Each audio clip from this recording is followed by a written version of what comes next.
Fala, meu povo! Professor Tiago Luque na área para mais uma super videoaula. E o tema da aula de hoje é Independência da América Inglesa, que vocês conhecem como Estados Unidos da América. Já vai se ligando no rolê aqui, ó. É uma aula, um assunto um pouco grande e, portanto, eu vou possivelmente dividir isso aqui em dois episódios. Primeiro episódio, esse aqui vai ser sobre o processo de emancipação política da América Inglesa. E o próximo eu vou falar sobre o crescimento, né? O momento em que os Estados Unidos da América vai se transformar na nação grande e poderosa que ela é hoje. Sacou? Então vem com o tio aí para estudar um pouquinho sobre a independência da América Inglesa. E, obviamente, você já está ligado nesse rolê, nós não conseguimos falar de história sem ter uma noção dos antecedentes. O que aconteceu antes do processo de independência, que já foi falado num vídeo anterior, mas aí nós vamos recapitular. Para você lembrar, a colonização da América do Norte pelos ingleses aconteceu basicamente em levas independentes, ou seja, não foi organizado pela coroa inglesa, como foi no caso Portugal organizando a colonização do Brasil, a Espanha organizando a colonização da América Espanhola, não foi dessa forma. Foi uma parada meio good vibe, tipo assim, os colonos, predominância de colonos puritanos que estavam fugindo da Inglaterra em busca de um novo local para professar a sua fé tranquilamente. Já que nesse momento na Inglaterra estava rolando lá uma perseguição de anglicanos, a religião do rei, contra os puritanos, que são os calvinistas, tá ligado? E isso vai influenciar, depois eu vou falar um pouquinho mais sobre isso. Aí você vai ter a formação de várias colônias no litoral atlântico da América do Norte. No caso, principalmente as colônias do tipo do Norte e do Sul. Alguns livros vão dizer Norte, Centro e Sul. Mas para você que vai fazer aí a prova do Instituto Federal, foca nas colônias do Norte e do Sul. Bom, colônias do Norte, o clima lá, ele é um clima mais frio, um clima mais temperado, semelhante ao clima da Europa. Portanto, eles não têm como produzir ali matéria-prima, especiaria que pudesse ser comercializado lá na Europa. Logo, eles vão focar aí no povoamento e na industrialização para sobreviver, com pequenas propriedades rurais e tudo mais. Já na região sul daquele espaço ali, eles vão já aplicar um modo de colonização chamado de modo de colonização de exploração, porque você tem um clima mais quente e úmido, um clima subtropical. Ali você pode plantar algodão, tabaco, milho, coisa que na Europa não tem. E aí você pode, obviamente, produzir algum tipo de especiaria para vender para a Europa, por exemplo. Nas colônias do Sul, ficam famosos aquela palavrinha importante que você não pode morrer sem saber. Os plantations. O que são os plantations? Grandes propriedades rurais, monocultoras, que plantam um tipo de coisa só, utilizando a mão de obra escravizada, os africanos, e a função é a exportação. Aí tem mais um negócio aí importante. Por quê? Esse modelo colonizador, tanto do norte quanto do sul, vai ter um relativo sucesso.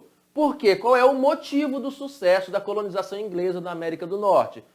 Vai ter um fraco controle da metrópole, ou seja, a Inglaterra está cheia de treta lá, eles não estão preocupados com os colonos, então os colonos estão livres aí para fazer da forma deles.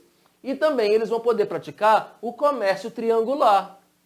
Em outras palavras, as colônias do norte, a região ali do sul, as colônias do sul, a região ali do sul dos Estados Unidos, mais o Caribe, eles vão produzir a matéria-prima, os commodities.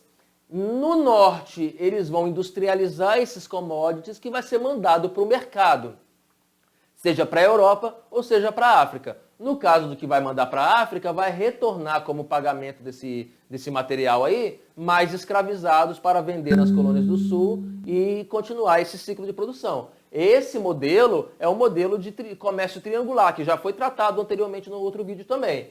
E é por isso que você vai ter um desenvolvimento econômico nas colônias inglesas da América. Ao contrário, por exemplo, do Brasil, que produzia cana-de-açúcar também, só que a nossa cana-de-açúcar ele era mandado para a Europa para ser industrializado e vendida lá. E aí a riqueza ficava, obviamente, com a metrópole e com a Holanda, que havia parceria.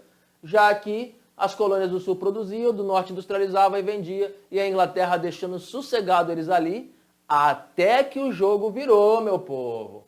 Muito bem. Entre 1756 e 1763, vai rolar uma treta na Europa, vários países vão lutar por territórios, tanto na Europa quanto fora da Europa, e no caso fora da Europa, França e Inglaterra, que também estão lutando aí nessa Guerra dos 7 anos, eles vão disputar um pedaço do norte da América do Norte, que hoje vocês conhecem como Canadá.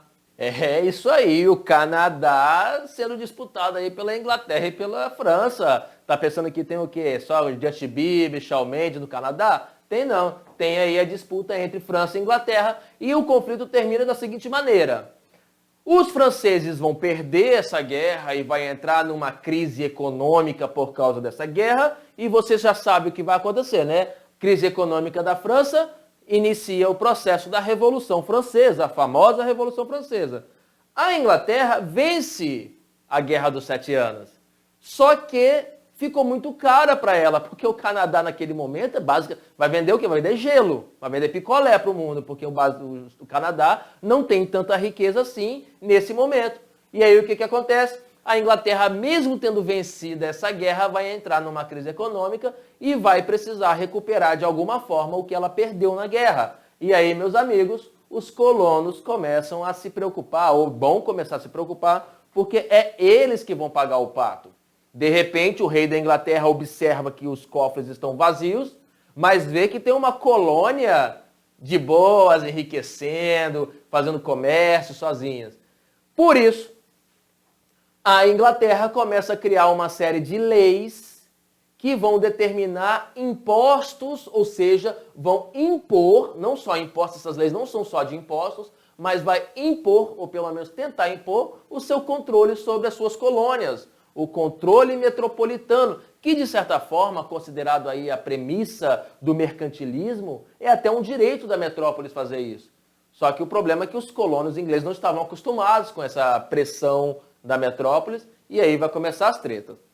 Esse monte de leis, são chamadas as leis, vão ser ao longo daí de 1764 até 1774, né? A primeira lei chamada conhecida como Lei do Açúcar, mas na verdade ela é a Lei da Receita, ou seja, a Lei do Imposto, de 1764.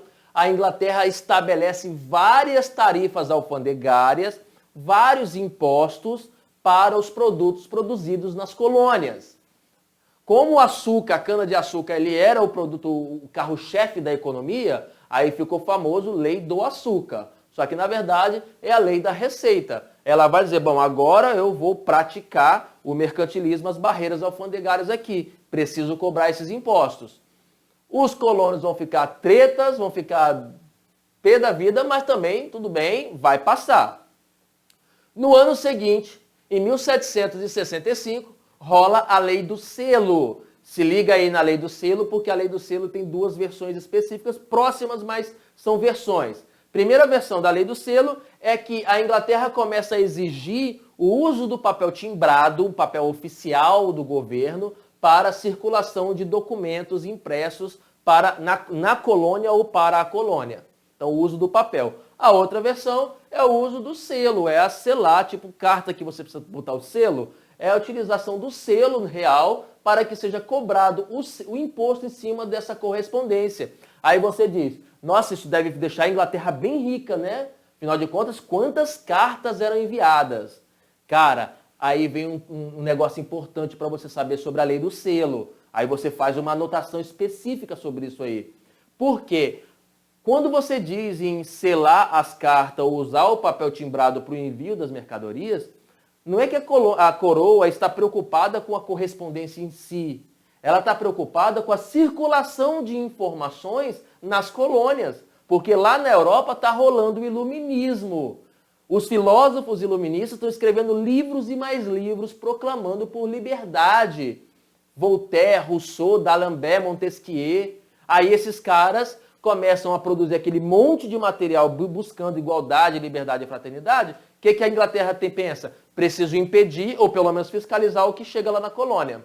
E a lei do selo também serve aí para impor uma espécie de censura a essa correspondência que ia circular. Jornais, revistas, periódicos, além dos documentos oficiais, obviamente. Então, a lei do selo rola aí essa questão também da coroa, da censura, a coroa tentar descobrir aí, ou tentar impedir que as ideias iluministas circulem na América. Em 1770, e claro que isso aqui, a lei do selo, ela foi protestada, aí o Congresso vai lá e consegue abolir ela ainda nessa década aqui, tá? Em 1773 rola a lei do chá. O que é a lei do chá? Ela tem duas nuances aí. Primeiro, que vai ser aumentar os impostos sobre a produção do chá, o comércio do chá. É importante lembrar que o chá, para aquela época, corresponde ao café de hoje. As pessoas não bebiam café. O café era uma bebida ainda reservada à elite, à nobreza. Então era muito comum o consumo do chá. A Inglaterra ela era a maior produtora de chá do mundo, né? As colônias inglesas. E então rola que é um produto, tanto quanto o açúcar, um produto extremamente importante para a economia. Aí o que a Inglaterra faz? Além de impor esse aumento de imposto, que já havia o imposto da receita, vai aumentar o imposto do chá e ainda entregar para a Companhia das Índias Orientais, uma empresa britânica, o monopólio desse comércio. Ou seja, os produtores de chá da América só vão poder vender chá para uma empresa, a Companhia das Índias Orientais. Sabe aquela liberdade do comércio triangular? Aqui já começou a ser podada. Então, a lei do chá, ela é uma imposição aí do monopólio comercial, que era um direito dentro da ótica mercantilista, só que era um direito que os colonos não estavam acostumados a ter. E é por isso que em 16 de dezembro de 1773 rola o Tea Party, ou Tea Party Boston, Boston Tea Party, no caso a festa do chá do porto de Boston, né? Boston é ótimo, de Boston. Os colonos fantasiados de índios, tipo aqueles índios do Village People, não tem? Então eles fantasiados de índio vão invadir o porto de Boston, invadir os navios ingleses dessa Companhia das Índias Orientais que estavam ali e começar a despejar a carga de chá no mar. É um protesto, né? Eles vão chamar de festa do chá do porto de Boston. E isso vai, claro, obviamente, né, essa rebelião vai despertar a ira da metrópole, que vai responder com a promulgação das leis intoleráveis no ano de 1774. As leis intoleráveis, também conhecidas como leis da coerção. O que é coerção? Reprimir, pressionar. Então a Inglaterra vai criar essas leis para pressionar os ingleses a pegar leve. Quem manda aqui sou eu sou a metrópole, eu tenho um exército do meu lado. E aí, o que determina essas leis? O fechamento do porto de Boston, que já é uma porrada bem forte para os colonos, porque esse porto aqui era o principal porto da América inglesa, onde saíam os produtos para o comércio internacional. Cobrar indenização pelaquela carga de chá que foi jogada no mar, eles iam ter que pagar por isso também, e além também proibir a reunião de assembleias na colônia, ou seja, vocês não podem se reunir, está proibido, qualquer reunião vai ser considerada aí clandestina e ilegal, né? Além disso, vai enviar mais exércitos ingleses para a colônia, porque já está ligado que a pressão está aumentando e o bicho vai pegar. Os casacas vermelhas, o exército inglês, chega aí em maior número agora na colônia para já segurar uma eventual revolta. Em decorrência disso aqui, os caras da colônia, os líderes coloniais, vão se reunir, estava proibido, mas vão se reunir, obviamente, né? No primeiro congresso da Filadélfia, no mesmo ano, 1774. Aí você pensa, bom, os caras já sofreram pra caramba aqui, já estão há uma década passando por isso aqui, eles vão se reunir e chutar o pau da barraca. Não. Basicamente, no primeiro congresso da Filadélfia, eles vão escrever uma carta pedindo ao rei George III da Inglaterra para pegar leve. Ô rei, pô, qual é, cara? Meu parça, reduz aí as leis intoleráveis, somos nós, mano. E aí eles vão mandar essa carta pedindo, exigindo que o rei revogue as leis intoleráveis. Eles até toleravam um pouco de impostos, não tão bem assim, mas toleravam impostos e tal, mas aí chegou no momento que eles precisavam resolver o problema, principalmente aí do fechamento do Porto de Boston e do monopólio que ele vai estar sendo imposto. Essa carta vai para a Inglaterra, o rei não aceita, o rei manda eles enfiarem a carta no bolso e levar de volta, porque para ele é o rei, ele pode tudo, e é por isso, já nem podia tudo assim mais. Lembra que teve a Revolução Inglesa e tal, mas enquanto a colônia, ele determinou que isso aqui não valia. E aí, no ano seguinte, 1775, vai rolar o segundo Congresso da Filadélfia. Rapaz, a Filadélfia, terra do Rock Balboa, aparecendo aí na história, hein? Então, lá na terra do Rock Balboa, Filadélfia, eles vão se reunir novamente, já diante dessa resposta aqui, e vão determinar pela independência dos Estados Unidos e acabou, não queremos mais saber de ser colônia, é dependência ou morte. E aí eles vão começar essas guerras de independência, vão impulsar um camarada chamado George Washington como comandante do exército dos colonos. O George Washington vai depois ser inclusive o primeiro presidente dos Estados Unidos. E aí a guerra começa. Pá! Enquanto essa guerra começa de independência, agora já vão partir para o campo de batalha, eles também vão escrever a Declaração de Independência dos Estados Unidos. Naquele mesmo congresso eles falam, ó, George Washington comanda o exército, vai para a guerra. Thomas Jefferson e Benjamin Franklin vão escrever a Carta da Independência dos Estados Unidos, ou seja, a Carta de Emancipação. A famosa Carta de Emancipação, que vai ser aprovada no dia 4 de julho de 1776. Essa data, meu povo, é considerada o Independence Day, o dia da independência dos Estados Unidos, o famoso 4 de julho. Na Carta da Independência, escrita por Thomas Jefferson e Benjamin Franklin, vai aparecer eles aqui, você tem os principais, né, os princípios dessa carta, né, os principais tópicos. Eles vão determinar a igualdade entre os homens, já sacou aí, então as mulheres ficam à margem dessa parada. Se cair uma questão aí, pode cair, ó, a questão da participação feminina. Calma lá, os homens.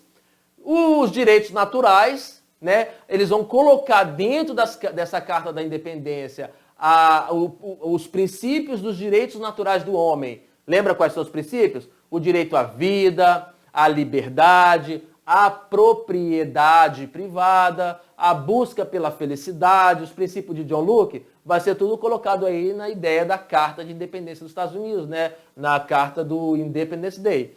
E também, obviamente, o direito à democracia. Na carta vai dizer, toda vez que um governo for tirano e quebrar o pacto social que ele deve ter, cabe o povo se reunir e tirar o governo, trocar o governo. Aí tem princípios democráticos lá na Carta de Independência dos Estados Unidos. Esse marco aqui, obviamente, ele é importante, porque ele é o dia da independência dos Estados Unidos. A Carta da Independência ela é idolatrada até hoje lá. Ela é um documento a ode à igualdade, à liberdade e à propriedade. Tá? Então, a Guerra de Independência que começou lá continua. Vai ter a Batalha de Saragota de 1777. Enfim, a treta vai pegar para o lado dos colonos e depois vai pegar também para o lado dos ingleses. Porque os colonos recebem ajuda da Espanha e da França. A França, mesmo sem poder, estava com mágoa. Ah, não, já que os caras venceram a gente lá no Canadá, vamos dar uma sacaneada aqui, vamos ajudar eles a perderem a colônia deles. E aí os franceses mandaram ajuda, mesmo sem poder, e também a Espanha também estava puta da vida com os ingleses e também manda ajuda, porque aquela Guerra dos 7 Anos envolveu várias nações europeias. A Inglaterra estava ajudando na descolonização da América Espanhola também, estava começando as tretas ali. E aí a Espanha e a França ajudam os colonos, até que eles acabam vencendo essa guerra no ano de 1783. A Inglaterra reconhece a vitória e a independência dos Estados Unidos da América, comandados pelo George Washington, o primeiro presidente dos Estados Unidos. Após a vitória dos colonos sobre essa guerra, vai acontecer a promulgação da primeira Constituição dos Estados Unidos da América no ano de 1787. Observa que eu troquei aquela data lá, eu tinha errado agora, eu percebi agora. Fui falar disso, percebi, ó, 1787, as datas não são tão importantes assim nesse caso para você, mas foi no ano que foi promulgada a primeira Constituição dos Estados Unidos, essa Constituição que é uma das mais antigas do mundo em vigor, que nunca foi alterada, eles têm várias emendas, mas a Constituição é a mesma. Não é igual no caso a Constituição do Brasil, essa prostituição aí que cada governante quer dar um golpe e criar uma Constituição nova ao seu favor, né? Aqui não, aqui os caras têm uma Constituição e mantiveram. E é por essa razão, inclusive, que os americanos são considerados a maior democracia do mundo, uma das mais sólidas do mundo, por mais problemas que enfrentam, está lá em pé até hoje. Quais são os princípios republicanos dessa Constituição? Primeiro, além dos direitos que estão aqui são incorporados, né, o direito à liberdade, à igualdade, os direitos naturais vão ser incorporados na Constituição, você também tem uma instituição de uma república presidencialista. Os Estados Unidos é governado por presidentes da república, só que também você tem um sistema federalista. Se liga aí, que é um federalista com autonomia para os estados. Em outras palavras, os Estados Unidos da América, cada estado dos 50 estados dos Estados Unidos, eles são considerados autônomos. As leis, elas são autônomas pelos estados. Tanto é que lá você tem estados que permitem um casamento homoafetivo, outros estados não. Estados que têm pena de morte, outros não. Estados que têm um assistencialismo social, outros não. Então, cada estado legisla por conta própria. E você tem um representante nacional, que no caso é o presidente da república lá. Então, você tem o presidencialismo, só que também a autonomia dos estados. No sentido político, os Estados Unidos ele fica dividido em 3 poderes: executivo, legislativo e judiciário. Tá ligado? O espírito das leis de Montesquieu. Nós temos aqui influências iluministas ainda, não se esqueçam disso. Então você vai dividir os 3 poderes. O federalismo, ou seja, os estados independentes, conforme eu já falei, e também o sistema de voto dos Estados Unidos vai ser um voto censitário masculino. Um voto censitário masculino. Em outras palavras, a participação política fica restrita aos homens livres, alfabetizados e com certa renda. Quando eu falo censitário, porque é um censo para determinar quem vai votar, né? Está excluído da política, está excluído da democracia ali. Mulheres, indígenas, negros e analfabetos, pobres, enfim, uma democracia, mas já começa uma democracia cambaleando. Já rola aqui, então você já percebeu que vai rolar uma contradição. O país nasce já contraditório. Todos os homens são iguais, porém nem todos os homens são iguais na hora de escolher, de participar, de ter cidadania, vamos colocar assim, né? E isso vai gerar uma guerra ali na frente que eu vou falar dela. Bom, meu povo, assim termina a primeira parte dessa aula que fala sobre a independência dos Estados Unidos. A próxima eu já vou pegar aí o processo de crescimento, de desenvolvimento dos Estados Unidos, beleza? Se liga aí no próximo vídeo.